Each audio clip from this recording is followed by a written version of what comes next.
कौन? माता सती। माता सती का विवाह दक्ष प्रजापति ने भगवान शिव के साथ किया।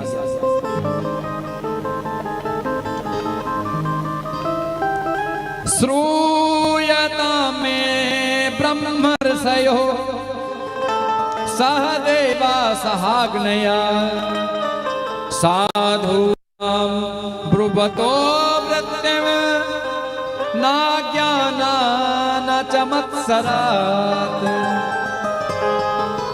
महाराज एक दिन जब माता सती का विवाह शंकर से किया और महाराज प्रजापति ने दक्ष ने एक सभा रखी, सभा में एक यज्ञ का विधान बनाया और यज्ञ में महाराज समस्त देवताओं को, भगवान को, समस्त ऋषियों को आमंत्रित किया। ब्रह्मा विष्णु महेश पधारे, समस्त देवता पधारे और महाराज जब सभा में सब अपने अपने आसन पर विराजे और सभा के जो मुखिया थे वो थे दक्ष प्रजापति।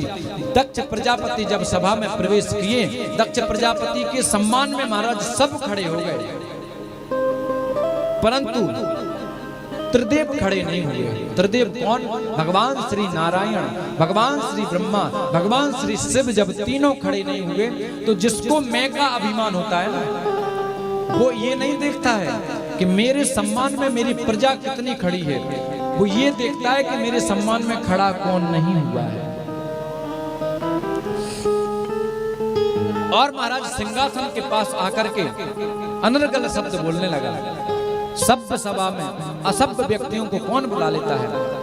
जिनको बड़ों का सम्मान करना नहीं आता है, जिनके आचरण शुद्ध नहीं है, ऐसे महाराज असभ्य व्यक्तियों को कौन यहाँ सभ्य लोगों के बीच में बुला लेता है? महाराज मंत्री ने कहा क्या हुआ, किसके लिए बोल रहे हैं महाराज आप? बोले ये देखो शिव सब बना हुआ बैठा है। कैसे? अरे भैया मानता हूं भगवान श्री नारायण हमारे सम्मान में खड़े नहीं हुए तो कोई बड़ी बात नहीं। क्यों? कि मेरे पिता के भी पिता हैं भगवान श्री नारायण। ब्रह्मा जी भी खड़े नहीं हुए तो कोई बात नहीं, मेरे पिता हैं और पुत्र के सम्मान में पिता खड़े ना हो तो भी चलेगा, परंतु इस शिव को तो शर्म आनी चाहिए कि अपने पिता के सम्मान में खड़ा नहीं हुआ है। अच्छा पुत्र क्यों हुआ? क्यों? कि दक्ष प्रजापति के पुत्री हैं सती और सती का विवाह शिव से हुआ है, तो सती के पति शिव और पति होने के कारण वो दक्ष के दामाद हैं और दामाद का मतलब बेटा ही होता है।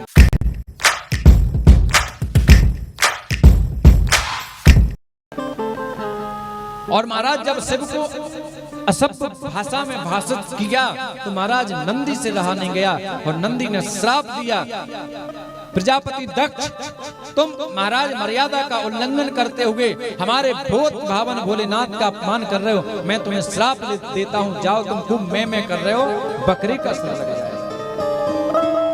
तब जाकर के महाराज दक्ष प्रजापति ने कहा तुम अपने स्वामी की सेवकाई में बहुत बहक रहे हो, जाओ तुम अपने स्वामी से विमुख हो जाओ। भगवान शिव ने कहा भैया आए तो थे यहाँ अच्छे कार्य के लिए, यहाँ तो श्रापा सापी हो रही है, चलो अपने धाम के लिए। और भगवान सबको लेकर के अपने कैलाश की ओर आ गए। प्रेम से बोलो।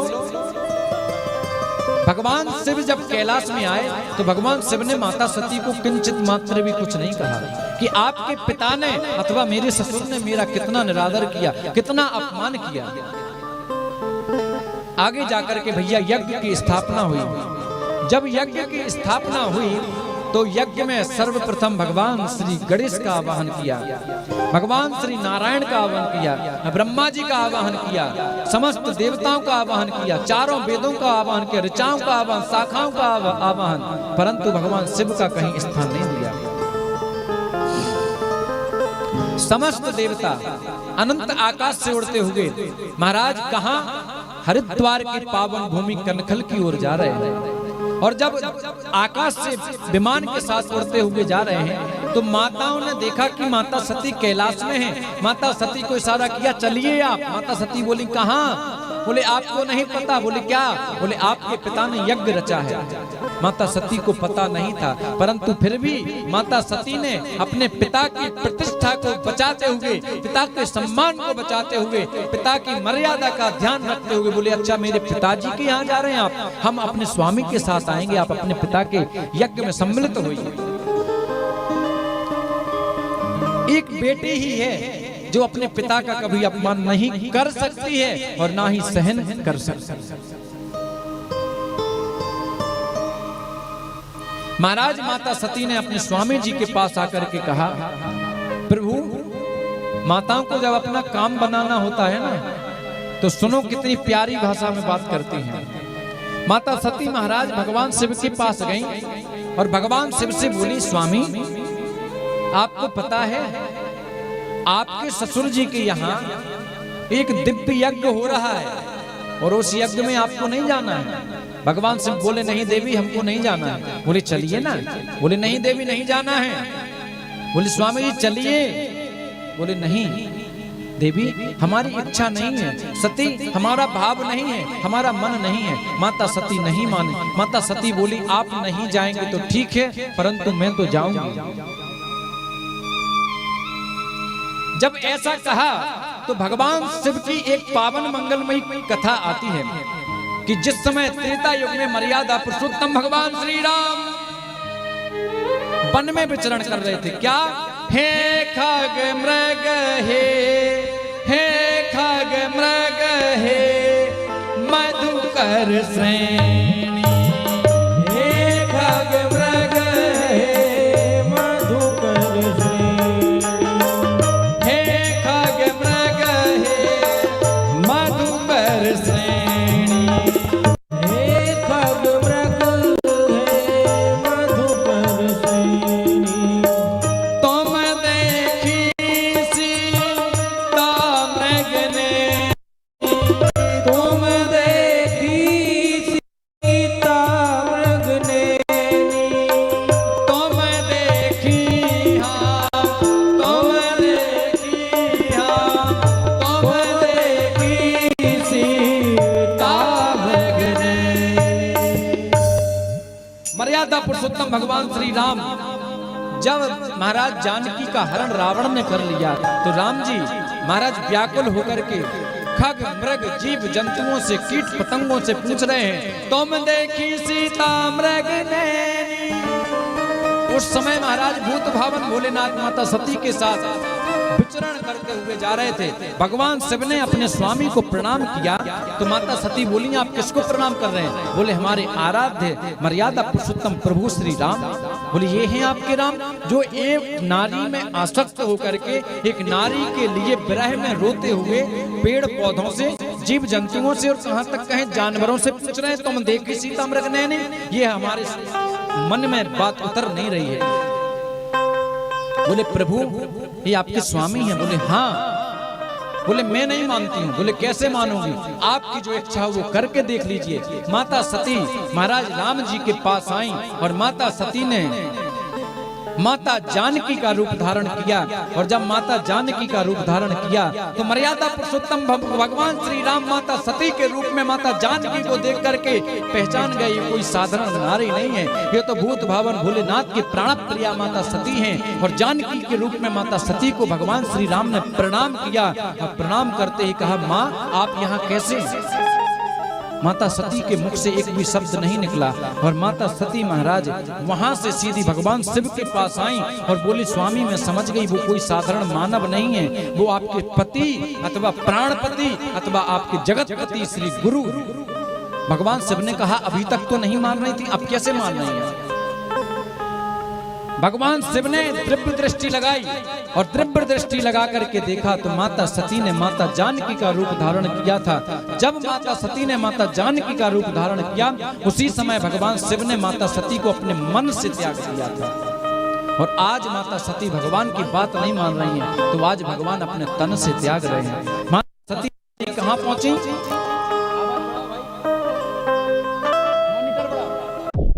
मम्मा, big pizza! Domino's.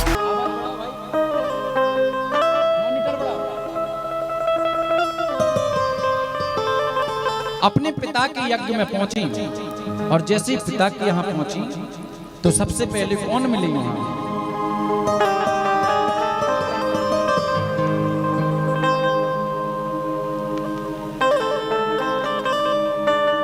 गृहीत्वा मृगसा भक्ष्या पाणि मरकट लोचना।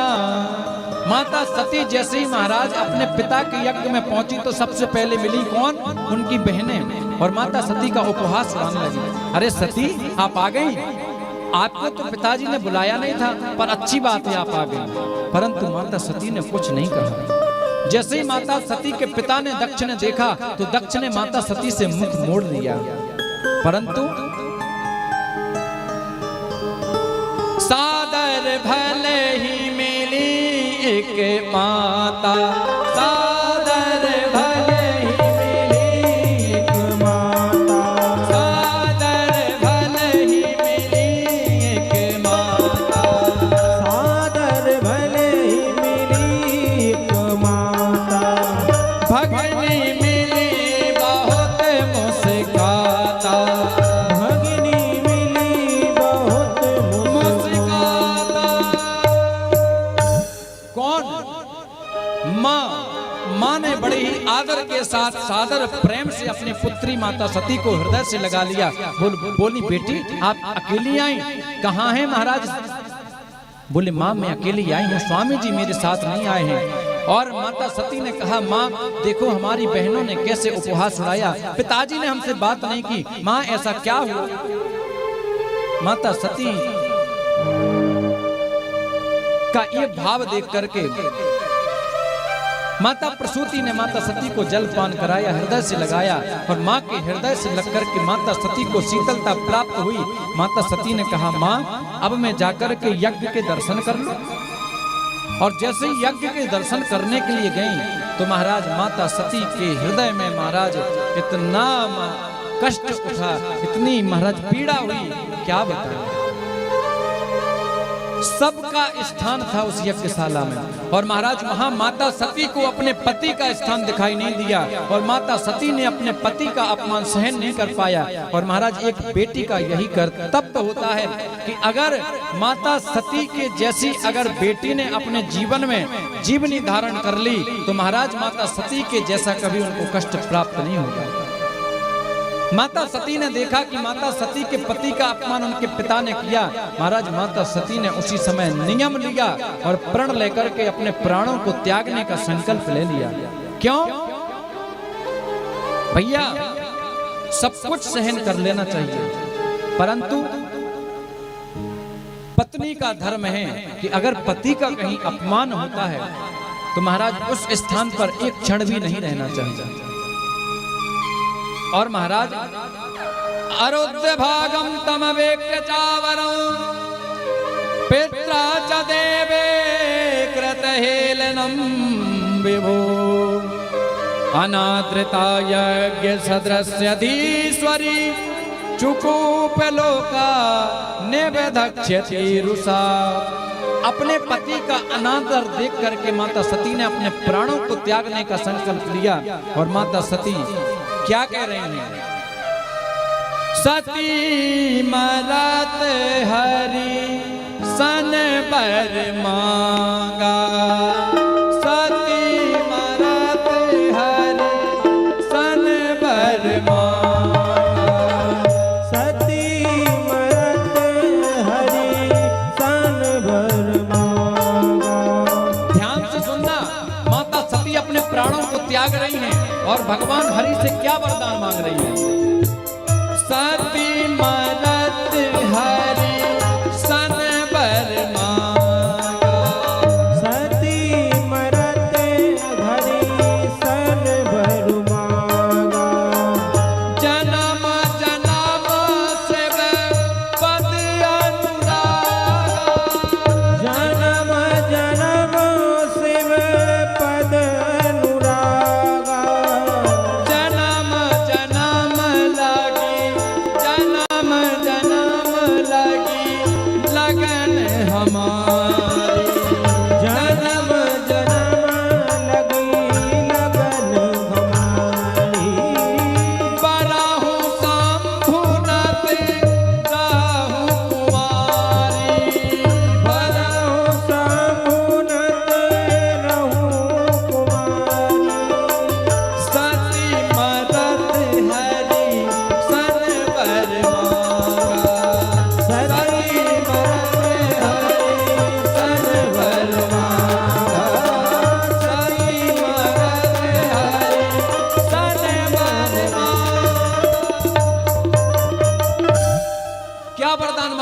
सती ने, प्रभु यही चाहिए कि जब जब मैं जन्म लूं तब तब आपकी ही पत्नी बनूं। और माता सती ने अपने देह को त्याग दिया। महाराज नारद जी ने भगवान शिव को संदेशा पहुंचाया। भगवान शिव ने अपने शीश से एक केस निकाल करके भूमि पर डाला। वीरभद्र नाम का भगवान का विग्रह प्रकट हुआ और वीरभद्र ने महाराज दक्ष के यज्ञ को विध्वंस कर दिया। सब ब्रह्मा जी के पास पहुंचे। ब्रह्मा जी भगवान शिव के पास पहुंचे। ब्रह्मा जी ने प्रार्थना करी, भगवान शिव प्रसन्न हुए और महाराज राजा दक्ष को बकरे का सिर लगा और फिर यज्ञ प्रारंभ हुआ, यज्ञ संपन्न हुआ। और आगे जाकर के माता सती जो अपने देह को त्यागी थी, वही महाराज आगे जाकर के पार्वती के रूप में प्रकट हुई। और माता पार्वती ने महाराज भगवान शिव के लिए साधना की और माता सती को पति के रूप में फिर से शिव प्राप्त हो गए। बोलो शंकर भगवान की जय हो। और महाराज भगवान शंकर जी का विवाह हो रहा है। क्या करें, इधर कथा का क्रम नहीं छोड़ता है और उधर घड़ी का कांटा नहीं